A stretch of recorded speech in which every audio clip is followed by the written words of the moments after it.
marks. Yeah, the program's finally balanced. The 800 freestyle for men, the 1500 freestyle for women.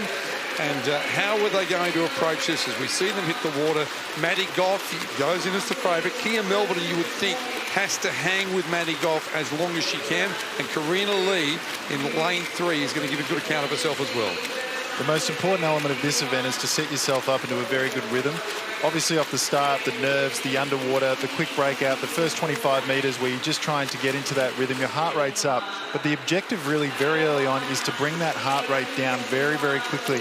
Get into your breathing, get your rhythm right, get your leg contribution right, because your legs suck all the energy out of you and they really elevate the heart rate. So if you can get a good 2 to 4 beat kick, just work in and out of the turns where you can get a little bit of speed off those walls. That's the key objective. All the action we'll see tonight will be in the middle of the pool between Lee, Gough and Melverton. And Lee, of course, is coached by none other than Johnny Rogers, JR. He's been around a long time. He's had a lot of success with distance freestylers, that's for sure, Nick. Yeah, he certainly has, and great to see JR still making a contribution to Australian swimming. Grant, I was going to say the first 100, though, and the last 100, when you hear that bell lap, they're kind of the bonus hundreds, aren't they? In terms of, for you, it was always chasing the sub-15-minute mark. The first and the last 100s are the ones that you actually can take some big chunks of time off the goal time. That's exactly right. So what we're trying to achieve, or what we want to see here tonight, is a sub-15.50 swim. That puts them in contention, you know, based off the last World Championships back in 2019, to be able to get a medal. And we can see here, just moving out into the lead, we've got Lee, we've got Hines, just dropping back a little bit there, but Gough swimming a very, very good late race. And Kia Melbourne not that far away either in lane number 5. So probably a race in 3. And for Kia Melbourne, TSS Aquatic, a big one. Her favourite swimmer is Tracy Wickham, and we sat down with her to talk about how she approaches this race and just how much this moment with a chance to qualify for the Olympics means to her. Kia, what would it mean to you to become an Olympian? It would mean everything to me. I remember watching the Sydney 2000 Olympics, sitting in the living room with my grandparents and my mum and watching the Aussie guys compete there, and I think ever since then that lit a fire in me to want to go to the Olympics. So I think having that opportunity, it would just mean the world to me. There's no words to describe it. What time are you going to have to swim at trials to book one of those 2 spots? What's your target time? I think for all of us girls at trials, I think we'll all want to be going under that sub 15.50 mark. Quite a few of us have been under 16 minutes, but I think if we want to be on that team, 15.50 will be the target for a lot of us, and I think there is the potential for the top 4 girls to be going under that time. So I think at the end of the day, it's just whoever gets their hand on the wall first. Are you still learning how to tactically race the 1500? Yeah, for sure. I mean, I still don't know how to race the 1500. I've done it probably many times at high-level competitions. I raced it at Worlds last year and it was a completely different plan to how I raced it at trials. I've been told many different things. You go out hard or you reserve yourself, and at the end of the day, I've always been a racer. So I know that if I'm with the girls at halfway or with 500 to go, I can get in and race. For me, it's just keeping it cool, calm and collected at the start and then being there to attack it at the end. So how would your coach, Chris, like you to attack the 1500? Chris and I have a lovely conversation at the start of every 1500 about, Kia, can you please just concentrate for this 1500? Because I have a really bad habit of getting to the K mark and kind of drifting off with the fairies, and the K is when it starts to get a bit too long for me. So I just need to go in there and concentrate. And if I can get to that K mark, 1200 metre mark and be with the girls, then I know I'm in a good shot. Well, she's with them at the moment. There she is, 2 from the bottom of the screen. Kia Melbourne, and Moesha Johnson is very close as well in lane 6, aptly named Drawn Out of Water. It's a Hebrew name, that's what it means, Drawn Out of Water, but still leading them through. Madeleine Gough, she's just starting to look like she may be shaking them, but they're hanging on. On the other side as well, Karina Lee sitting in second. So a race in 4 as it is at the moment. Johnson beginning to come, Grant. Absolutely. You can see here just with the underwater shot just how good a catch they get at the top end. It's all about the upper body movement, and the leg contribution has got to be there, but it's got to be minimal. It just needs to hold the hips up on the water so you sit nice and high, you swim forward, you swim nice and balanced. You can see just coming through to the turn here, We've got Gough just getting a nice little lead over the field. If you can get out by just over a body length, it starts to break the other competitors a little bit. They start to feel the hurt a little bit more, and you build confidence on top of that. That's what happens in these distance events as they unfold. And you can see here with Gough, she's just starting to build a little bit of momentum, and the stroke rate's just lifting a bit because she got a sniff of this lead. Nice two-beat kick there as well, Grant. She went around in a 4:12 at the 400-metre mark. And what I like also is she's straight down the centre of the pool, so she's not circling the lane and really seems quite focused right now. We'll take a look at Maddie Gough's 100 splits as well, Grant. The other thing that's happening is, as you know, very well know, it's that elastic band almost. You want to just keep hanging on. If it breaks and they go, you can never get them back. But there's 100 splits. Absolutely. You can see there, 61 on the first 100. As Nicole said, that's the easy 100, as is the last one. The 2, the 3, the 4, the 500 metres, holding 63. But you can see how she's just descended those times down. And that last 100 was her fastest outside of that first 100, where she really started to break the other women. 29 turns in a 1500. How important in terms of that cumulative effect on the time clock? To give a little bit of perspective on that, the first time I went under 15 minutes, it wasn't so much the swimming speed, it was the fact I took 7 seconds off the turn time. So it wasn't necessarily about going up and down between the pool, but it's just getting on that wall and getting off it quickly. Oh, Hackey, we saw a gold medal get decided on it in 76. Cadell and Hackett just turned better than Holland. There's no doubt in that race that Holland was with them in the swimming, but they turned better than them. We see it more and more in swimming. I mean, it's a sport that we're not naturally efficient at. So if you can get the underwater right, if you can get the turns right. Kyle Chalmers, just in the 100-metre freestyle we saw before, he needs to get his skills right because he's the fastest swimmer, but he's still been finishing second over the last 5 years behind Caleb Dressel. And this race, it's more critical than ever because, to Nicole's point, you've got 29 turns and you've got to try and nail each and every one of them because this is where you build your speed off the wall. And at the moment, Maddie Gough just looks like she's on the verge of breaking them. They're all trying to hang in. Marisha Johnson doing a terrific job.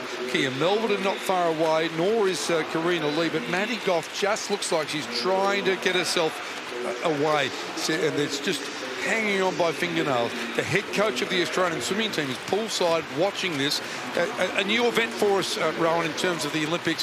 What are you seeing and what are you liking?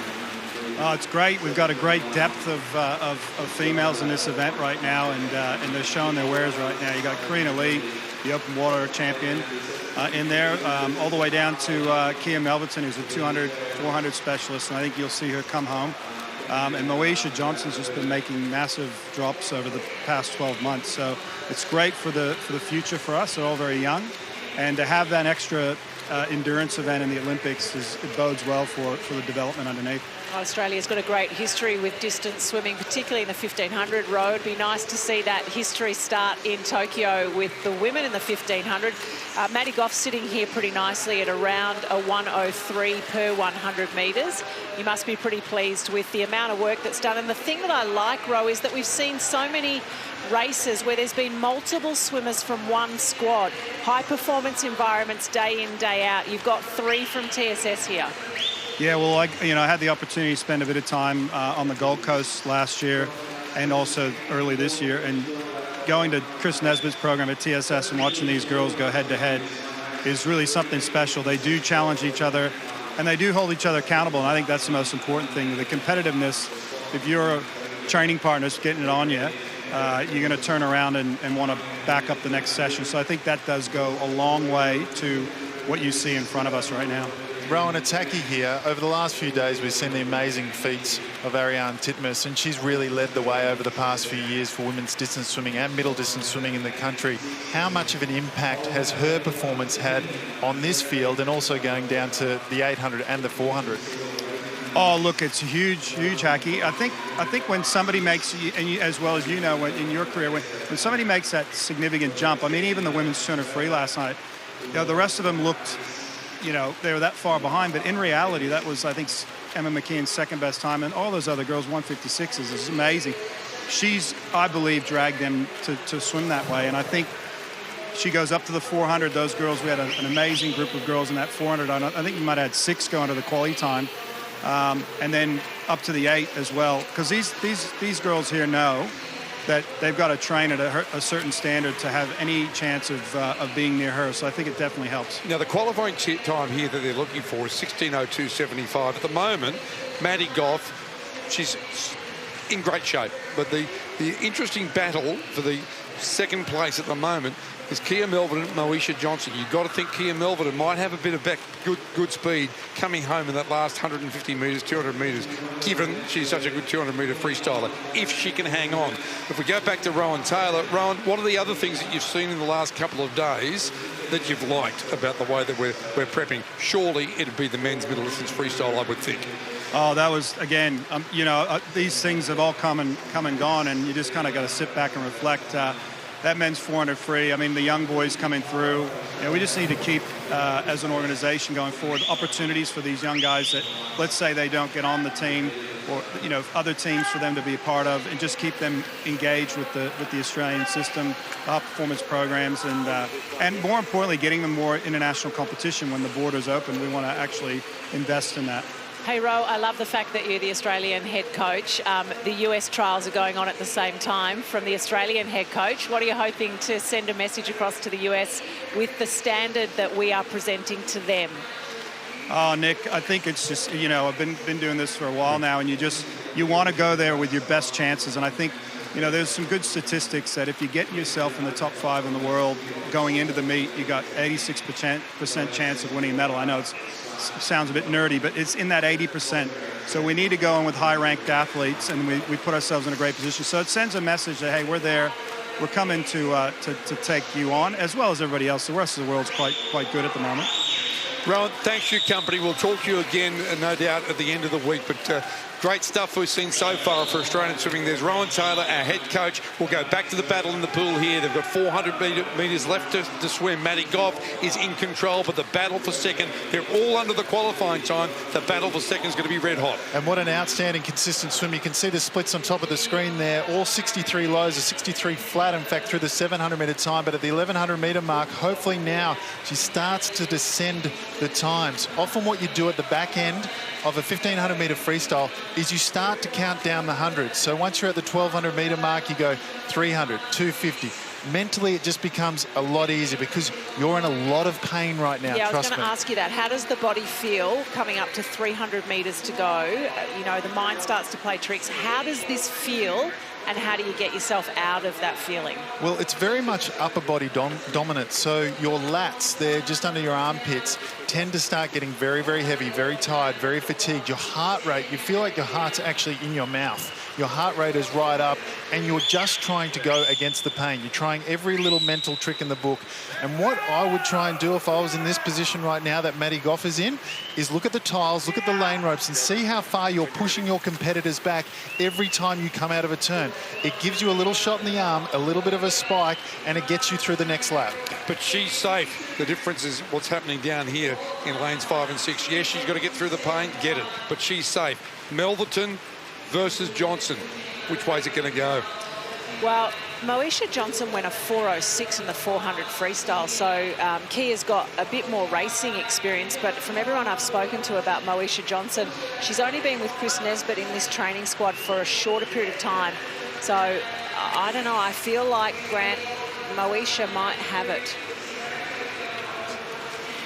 I think coming into these closing, stages of the race, you want to make sure if you're going head-to-head with a competitor that you're conserving your speed for the end. So if it is going to be neck and neck, you either break them from 300 or 200 metres out, or you wait until the last 50 if you know you've got more speed.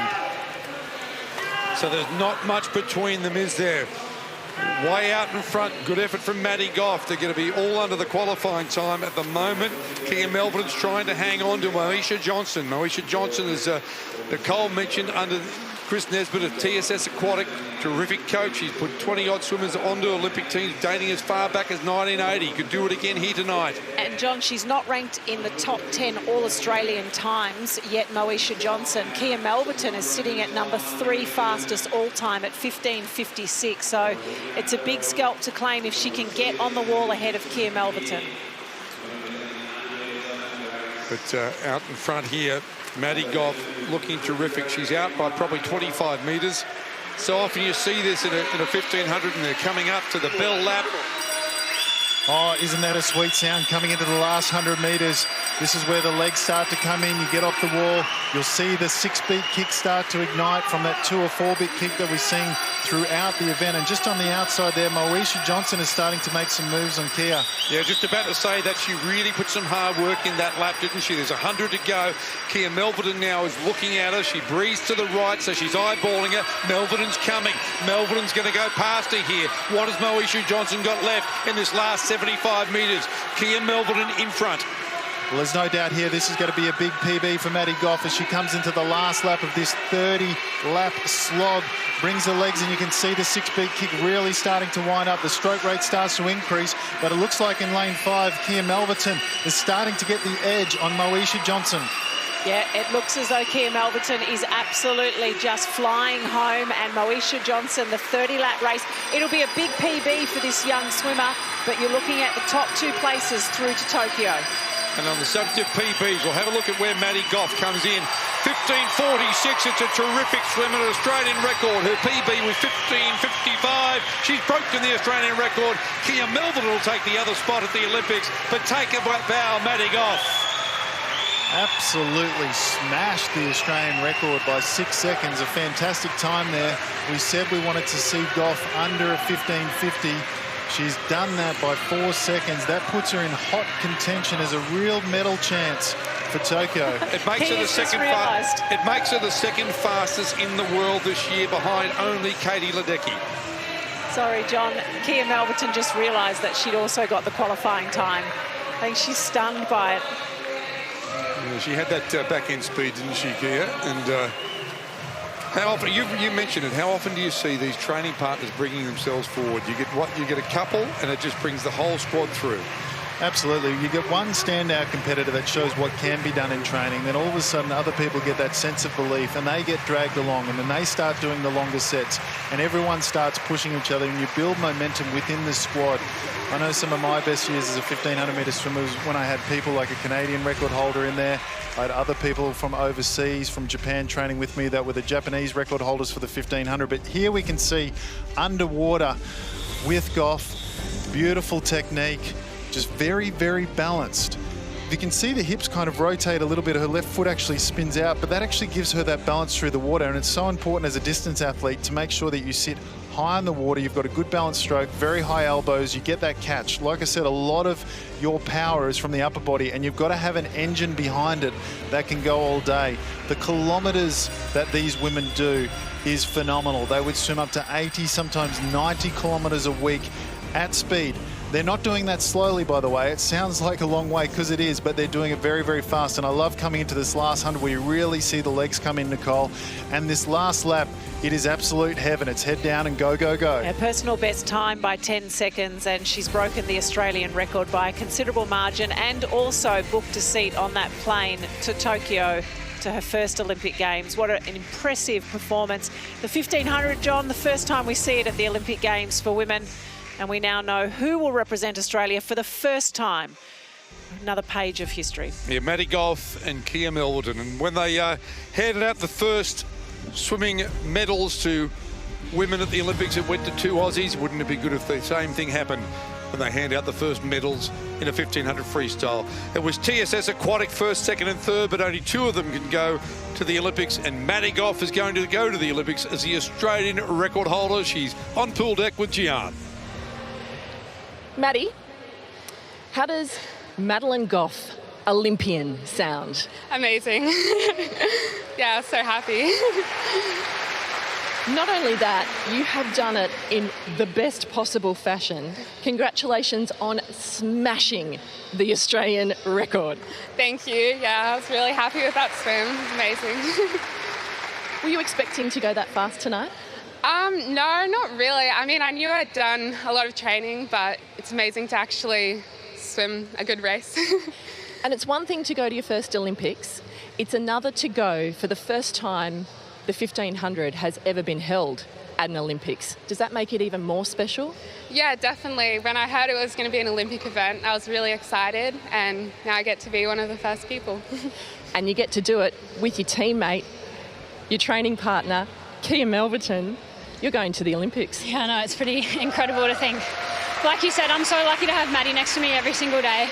To have someone that gets in and swims a 15:46, and she pushes me every single session. There's not a session when I can back off, or we just keep each other accountable every single session, and it's obviously paid off. You had another squad mate in there pushing you the whole way as well, and Moesha Johnson. What are you doing with Chris Nesbitt, your coach? I know, it was almost like we were back in a training session, Maddie on one side and Mo on the other, but I think that just goes to show the work that Chris has put into all of us, and to have 3 girls going sub-16, 2 making the Olympic team, Mo's just behind. Who knows what will happen in 3 years' time when it comes around again. The 1500, it's the first time it's being held in Tokyo, and you two are going to be in it. Well done. Thanks, Kia Melverton, Maddie Gough, you're going to Tokyo.